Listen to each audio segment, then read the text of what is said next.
إن الله وملائكته يصلون على النبي يا أيها الذين آمنوا صلوا عليه وسلموا تسليما.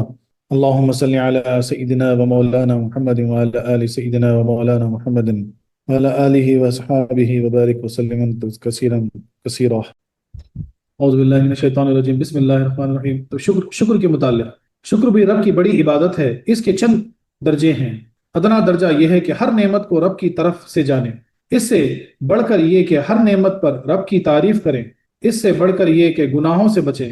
اس سے بڑھ کر یہ کہ رب کی کسی نعمت کو گناہ میں خرچ نہ کریں. اللہ اکبر. یعنی جو درجے بتائے جا رہے ہیں ایک کے بعد ایک، یعنی پہلی چیز یہ بولی جا رہی ہے کہ شکر جو بھی رب کی بڑی عبادت ہے اور اس کے چند درجے ہیں. تو پہلا درجہ کیا ہے شکر کا؟ ادنا درجہ یہ ہے کہ ہر نعمت کو رب کی طرف سے جانے، یعنی جو بھی نعمت آپ کو مل رہی ہے یہ اللہ تعالیٰ کی طرف سے جانے. پھر اس سے بڑھ کے دوسرا درجہ کیا ہے کہ ہر نعمت پر رب کی تعریف کریں. ہر نعمت پر رب کی تعریف کریں. اچھا پانی پینے کو مل گیا، رب کی تعریف کریں. اچھی غذا مل گئی، رب کی تعریف کریں. اچھا پہننے کو مل گیا، رب کی تعریف کریں. بیک ہر وہ نعمت پہ اللہ کی جو ہے نا رب کی تعریف کریں. اس سے بڑھ کر یہ کہ گناہوں سے بچیں. اس سے بڑا درجہ یہ ہے کہ گناہوں سے بچیں. اس سے بڑھ کر یہ کہ رب کی کسی نعمت کو گناہ میں خرچ نہ کریں. اللہ تبارک و تعالیٰ کی جو بھی نعمت آپ کو عطا ہوگی وہ گناہوں میں خرچ نہ کریں. اس سے بڑھ کر یہ کہ ہر نعمت کو عبادت میں صرف کرے. یہ شکر کا اعلیٰ درجہ ہے. اللہ اکبر. یعنی ہر نعمت کو، اللہ کی دی ہوئی ہر نعمت کو جو ہے نا عبادت میں صرف کرے. یہ سب سے اعلیٰ درجہ ہے شکر. بولے آپ کو جو ہے نا اللہ تبارک و تعالیٰ نے اچھے پاؤں سے نوازے، بولے چل کر مسجد تک جائیں، یہ ایک نعمت ہے. ہاتھ اللہ تبارک و تعالیٰ نے عطا کیا، اس سے جو ہے نا یعنی مظلوموں کی مدد کریں، جو ضرورت مند ہیں ان کی مدد کریں. آنکھ دیا اللہ تبارک و تعالیٰ، اس سے جو ہے نا ایسے کام کریں جس سے جو ہے نا لوگوں کو جو ہے نا اس سے فائدہ پہنچے. یعنی اس نعمت کو جو ہے نا عبادت میں خرچ کریں. قرآن شریف پڑھنے میں خرچ کریں، اچھی کتابیں پڑھنے میں خرچ کریں، اچھی تعلیم حاصل کرنے میں خرچ کریں، زبان ہے تو حق بولنے پہ خرچ کریں. تو یہ ہر نعمت کا شکر جو ہے سب سے اعلیٰ درجہ ہے کہ اللہ کی نعمتوں کو عبادت میں خرچ کریں. اور یہی شریعت اور طریقت کا اصل اصول ہے. عوام کا شکر تو یہ ہے کہ رب کی ہر نعمت میں سے رب کا حصہ نکالیں. سبحان اللہ سبحان اللہ. کہ ہر نعمت میں رب کا حصہ نکالیں. بعض سانسیں رب کے کام میں خرچ کریں. یعنی سانس بھی جو اللہ تبارک و تعالیٰ نے آپ کو عطا کی وہ بھی اللہ کی بہت بڑی نعمت ہے. اس نعمت کو بھی اللہ کی بارگاہ میں اللہ کے لیے کچھ سانسیں خرچ کریں. اور اس کا سب سے بہترین طریقہ کیا ہے؟ وہی طریقہ جو آپ کو پیر نے بتایا کہ بھئی مراقب جب ہو جاتے ہیں آپ اپنی سانسوں کو، سب دنیا چھوڑ کے بھول کے اور اپنی پوری توجہ اپنی سانسوں پہ لا کے بیٹھتے ہیں اور ہر سانس میں اللہ کا ذکر کرتے ہیں، تو یہ بہت اعلیٰ درجے کا شکر ہوگا. ہاتھ اور پاؤں سے کچھ کام رب کے لیے کریں. دن رات کی بعض گھڑیاں رب کے کام کے لیے وقف کریں. یعنی کچھ ایسے وقت جو ہے نا دن بھر میں، رات بھر میں جو وقت آپ گزار رہے ہیں، کچھ وقت جو ہے نا فکس کر دیں. بھائی اس وقت میں نے صرف عبادت کروں، اللہ کے لیے صرف کروں. حواس کا شکریہ یہ ہے کہ دل تیرا، جاں تیری، عاشق شیدا تیرا. وہ لکھنے والے شاعر نے کیا خوب اشعار لکھے ہیں. دل تیرا، جاں تیری، عاشق شیدا تیرا، سب تو تیرا ہے، سب تو تیرا ہے پھر کس لیے میرا تیرا. سبحان اللہ سبحان اللہ. سب تو تیرا ہے پھر کس لیے میرا تیرا. واہ واہ واہ واہ سبحان اللہ. یعنی ہر سانس رب کے لیے، صرف ہو کھائیں تو رب کے لیے، سوئیں تو رب کے لیے، کہ ان کے ذریعے قوت حاصل کر کے عبادت کریں. ہر کام میں سنت رسول اللہ صلی اللہ علیہ وسلم پر عمل کا خیال رکھیں.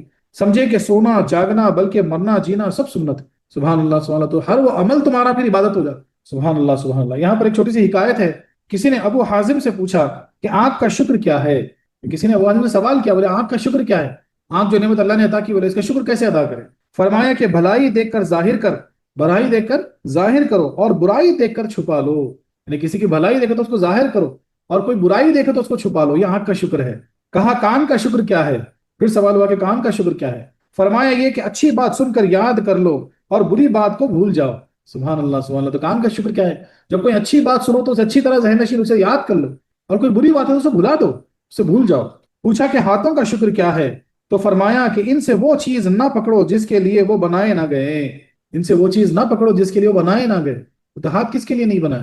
چوری کے مال اٹھانے کے لیے نہیں بنایا، حرام مال اٹھانے کے لیے نہیں بنائے، کسی کا حق ماننے کے لیے نہیں اٹھائے، کسی پر تنبیہ کرنے کے لیے نہیں اٹھائے، مظلوم پہ ظلم کرنے کے لیے نہیں بنائے. اللہ اکبر اللہ اکبر. پوچھا کہ پیٹ کا شکر کیا ہے؟ پھر سوال ہوا کہ پیٹ کا شکر کیا ہے؟ فرمایا کہ اس کے نیچے حصے میں کھانا اور اوپر کے حصے میں علم ہو. سبحان اللہ سبحان اللہ. کیا پیارا جواب ہے. واہ واہ واہ واہ. بولے آدھا حصہ پیٹ کا جو نیچے کا حصہ اس میں غذا ہو، اور آدھا جو ہے نا وہ اس میں علم ہو. لیکن آج کل علم کو کہاں رکھتے ہوں؟ ہوا پانی کو جگہ نہیں دیتے، اتنا ڈال لیتے کہ پانی کے لیے بھی جگہ نہیں رہتی اس. علم تو بہت دور کی بات. اللہ اکبر اللہ اکبر. پوچھا شرمگاہ کا شکریہ کیا ہے؟ فرمایا کہ بیوی کے سوا کسی پر استعمال نہ کرو. یہ شرمگاہ کا شکر ہوا. پوچھا کہ پیروں کا شکر کیا ہے؟ فرمایا کہ بے دست و پا کی خدمت کے لیے چلو جس میں یہ بات ہو وہ پورا شاکر ہے۔ سبحان اللہ سبحان اللہ، تفسیر منصور میں لکھا ہوا ہے، واہ واہ واہ واہ۔ تو جس میں ساری باتیں ہیں وہ در حقیقت شاکر ہے، یعنی شکر بجا لانے والا۔ خیال رہے کہ دنیاوی احسان کرنے والوں کا شکریہ ادا کرنا بھی اشد ضروری ہے۔ اس کی پوری بحث انشاءاللہ لئن شکرتہم کی بحث میں آئے گی۔ دنیا والوں کا بھی بھائی کوئی آپ کے لیے اچھا کام کرے تو ان کا شکر تو ادا کرنا ہے، ہاں، لیکن اصل شکر یہ سوچ کر شکر ادا کرنا ہے کہ جو ہے نا حقیقت میں اللہ نے اس کو ذریعہ بنا ہے، وہ ذہن میں رکھ کے جو ہے نا شکر ادا کرنا ہے۔ اور آگے پڑھیں گے، جب یہ آیت آئے گی تو انشاءاللہ اور ڈیٹیل میں پڑھیں گے۔ اب یہاں پر کچھ سوال ہیں کہ اس آیت سے معلوم ہوا کہ خدا صرف اس کو یاد کرتا ہے جو اسے یاد کرتا ہے، تو کیا وہ غافلوں سے غافل ہے؟ اور یہ تو اس کی شان کے خلاف ہے۔ دیکھو یہ سوال ہوا، اس کا جواب سنیے۔ اس کا جواب تفسیر ہی میں گزر گیا کہ اس کا مطلب یہ ہے کہ رب تعالیٰ ذاکر پر خاص نظر کرم فرماتا ہے، یا اسے رحمت سے یاد کرتا ہے، یا اس کی عزت یا اس کا چرچا کرتا ہے۔ سبحان اللہ سبحان اللہ، اللہ تبارک تعالیٰ کی یعنی آپ کی یاد میں تو سب شامل ہیں۔ کسی پر رحمت کی نظر سے اللہ تعالیٰ یاد کرتے ہیں، تو کسی کو جو ہے نا زحمت کی نظر سے، کسی کو جو ہے نا جلال سے، لیکن اللہ تعالیٰ سب کو اپنی یعنی یاد کرتے ہیں۔ اور بولے جو ذاکر ہے، جو ذکر کرتا ہے، جو اللہ کی یاد کرتا ہے، تو اسے خاص جو ہے نا اس کی عزت افزائی کے لیے، اس کے چرچے کے لیے اور اس پر رحمت نازل کرنے کے لیے اللہ تعالیٰ اس کو یاد کرتا ہے۔ دوسرا سوال، اس آیت سے معلوم ہوا کہ جو بھی خدا کو یاد کرے خدا اسے یاد کرتا ہے، تو اگر چور چوری کرتے وقت یا شرابی شراب پیتے وقت بسم اللہ پڑھ لے، یا بت پرستی کے وقت اللہ کا نام لے لے، تو کیا خدا اسے بھی یاد کرتا ہے؟ دیکھو یہ سوال ہوا، بہت اہم سوال۔ اس کا جواب سنیے، ہاں ضرور یاد کرتا ہے، مگر لعنت اور عذاب کے ساتھ۔ اللہ اکبر اللہ اکبر، یعنی کوئی اگر اللہ کا نام لے کے کفر کرتا ہے تو اس پر لعنت برستی اللہ کی، برابر اللہ یاد کرتا ہے، لیکن لعنت کے ساتھ۔ یہی عبداللہ ابن عباس اور ابن عمر رضی اللہ عنہما سے سوال ہوا اور آپ نے یہی جواب دیا، سورہ منصور میں لکھا ہوا ہے۔ لہٰذا خدا کی ناشکری کرنے والا یا اس کی شکایت کرنے والا بھی رب کا نام بولتا ہے، مگر یہ ذکر اس پر لعنت کا باعث ہے۔ بولے کبھی جو ہے نا شکوا کرتے بیٹھتے اللہ تعالیٰ سے، بولے جو ہے نا بولے ہم کو نہیں ملا، ایسا نہیں ہوا ویسا نہیں ہوا، ہم بھی اتنا پڑھتے، ہم بھی یہ کرتے، ہم بھی وہ کرتے، اللہ ہم کو نہیں دیتا، یہ جو طریقہ جو کار ہے اس پر بھی اللہ یاد کرے گا، لیکن کیسے؟ لعنت سے، وہ لعنت برسے گی ان پر۔ اللہ اکبر اللہ اکبر۔ صوفی کرام فرماتے ہیں کہ بنی اسرائیل سے کہا گیا کہ اذکروا نعمتی التی انعمت علیکم، اور مسلمانوں کو حکم ہوا کہ فاذکرونی، یعنی بنی اسرائیل کو نعمتوں کی یاد کا حکم دیا اور ہم کو اپنی یاد کا۔ سبحان اللہ سبحان اللہ۔ اور ظاہر ہے کہ نعمت کی یاد سے رب کی یاد افضل ہے، کیونکہ وہ گویا لالچ ہے اور اس میں رب کا عشق پوشیدہ ہے۔ سبحان اللہ سبحان اللہ۔ تو یہ ہماری خوش نصیبی ہے۔ بنی اسرائیل کو تو کیا حکم ہوا تھا کہ جو نعمتیں تم پہ دی گئی وہ یاد کرو، اور ہم کو کیا حکم ہو رہا کہ تم مجھے یاد کر۔ تو مولا جو ہے نا ہم کو عشق کی دولت سے نواز دے، جو اس کے پیارے حبیب کی امت سے ہے، اس لیے یہ نعمتیں ہم کو حاصل ہوئی۔ اور یہ آیت بھی گزشتہ کی طرح مسلمانوں کی افضلیت بتا رہی ہے کہ تم کو سید الانبیاء کی غلامی دی، ایسے ہی اپنا عاشق اور اپنا عشق عطا فرمایا۔ سبحان اللہ سبحان اللہ۔ نیز ذکر اللہ کی 3 صورتیں ہیں، جنت کی امید سے، یعنی جب ذکر کرتے ہیں تو جنت کی امید سے کچھ لوگ، جہنم کے خوف سے، اور رب کے عشق سے۔ آخری صورت سب سے افضل، جو بیماری یا ناداری یا مصیبت ذکر اللہ کی طرف رہبری کرے، وہ اس تونگری اور مالداری اور راحت سے افضل ہے جو رب سے غافل کرتی۔ کسی نے کیا خوب کہا، یعنی یہاں مثال دی جا رہی ہے کہ جو یعنی مفلسی بیماری سے جو ہے نا، جو اللہ تعالیٰ کی یاد میں تم کو لگا دے، اللہ کی طرف تم کو راغب کر دے، بولے وہ اچھی ہے کس سے؟ ایسی تونگری، یعنی ایسی صحت اور ایسی مال و دولت سے جو تم کو اللہ سے غافل کر دے۔ اللہ اکبر اللہ اکبر۔ ذرا غور کیجئے اس بات پر، چاہے تونگری ہو، دولت ہو، ہر چیز جو نا آپ کے ساتھ اچھی گزر رہی ہے، اس وقت اللہ کو اور زیادہ یاد کرے۔ سبحان اللہ سبحان اللہ۔ صوفیہ کی یہاں ذکر شکر سے افضل ہے، اور اس آیت کے معنی یہ ہے کہ تم راہ محبت میں چل کر مجھے یاد کرو، میں تمہیں منزل مقصود پر پہنچ کر یاد کروں، اور تم اس توفیق کا یہ شکر کرو کہ راہ محبت میں چلنے سے نہ تھکو، تو میں تمہیں عرفان زائد دوں گا اور دین و دنیا کی نعمتوں کو منعم سے حجاب نہ بنا لوں، کیونکہ یہ حرکات کفران بلکہ فتوی طریقت میں کفر و طغیان ہے۔ تفسیر ابن عربی میں لکھا ہوا ہے، یعنی کیا بولا جا رہا ہے کہ جو مجھے زیادہ یاد کرے گا اس کو میں زیادہ عرفان سے نوازوں گا، یعنی زیادہ علم سے، زیادہ اس کے حجاب ہٹا دوں گا۔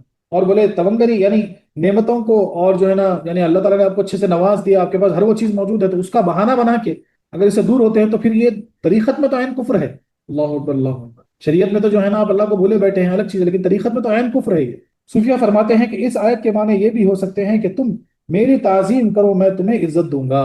ظاہر یہ ہے کہ رب تعالیٰ کی براہ راست تعظیم نہیں ہو سکتی، اس کی تعظیم کی صرف یہ صورت ہے کہ اس کے محبوب چیزوں کی تعظیم کی جائے۔ لہٰذا انبیاء، اولیاء، قرآن کریم اور ماہ رمضان، کعبۃ اللہ، علماء دین، سب ہی کی تعظیم ذکر اللہ ہے۔ سبحان اللہ سبحان اللہ۔ صوفیہ کرام کیا فرماتے ہیں کہ اس میں تعظیم بھی پوشیدہ ہے اس آیت۔ بولے اگر تم جو ہے نا کعبۃ اللہ کی تعظیم کرتے ہو، قرآن کی تعظیم کرتے ہو، اولیاء اللہ کی تعظیم کرتے ہو، نبیوں کی تعظیم کرتے ہو، یہ ساری چیزوں کی بھی تم تعظیم کرتے ہو، گویا یہ بھی اللہ کی یاد ہی ہے، یہ بھی ذکر ہی ہوا۔ یہ تعظیم ساری عبادت سے افضل ہے کہ ساری عبادتیں تو جسم کا تقویٰ ہے مگر یہ تعظیم دل کا تقویٰ ہے۔ سبحان اللہ سبحان اللہ۔ رب فرماتا ہے وَمَن يُعَظِّمْ شَعَائِرَ اللَّهِ فَإِنَّهَا مِن تَقْوَى الْقُلُوبِ، یہ تعظیم اصل ایمان ہے اور توہین اصل کفر۔ دیکھو موسیٰ علیہ السلام کے مقابل جادوگر نے حضرت کلیم اللہ کا ادب کیا تو رب نے انہیں ایمان، تقویٰ، صحابیت، صبر، شہادت، تمام نعمتوں سے نواز دیا۔ یعنی کیا بتایا جا رہا ہے؟ اللہ تبارک تعالیٰ کیا فرماتے ہیں کہ شعر اللہ، یعنی اللہ کی نشانیوں کی جو تعظیم کرتا ہے وہ در حقیقت اس کا قلب جو ہے نا، اس کو قلب کا تقویٰ حاصل ہو جاتا ہے۔ اور ایسے ہی ہوا جب موسیٰ علیہ السلام جب آپ کا عصا لے کے گئے تھے جو ہے نا فرعون کے دربار میں، اور جادوگر سب تھے، تو جب وہ لوگ دیکھے کہ آپ کا عصا جو ہے نا ان کے سارے عصاؤں کو جو ساتھ بن گئے تھے نگل گیا، تو اس کے بعد آپ کی تعظیم کرنے لگے، آپ کو ایکسیپٹ کیے وہ لوگ۔ تو اللہ تعالیٰ نے دیکھو آپ کی تعظیم کرنے کے یعنی ذریعے سے جو ہے نا ان کو ایمان بخش دیا، تقویٰ بخش دیا، صحابیت مل گئی، کئی تو شہید ہو گئے، شہادت مل گئی، کیا کیا درجوں سے نواز دیے گئے۔ حضرت شبلی قرآن کریم کا کاغذ کے ادب کی وجہ سے ولی ہو گئے، یہ تو مشہور واقعہ ہے۔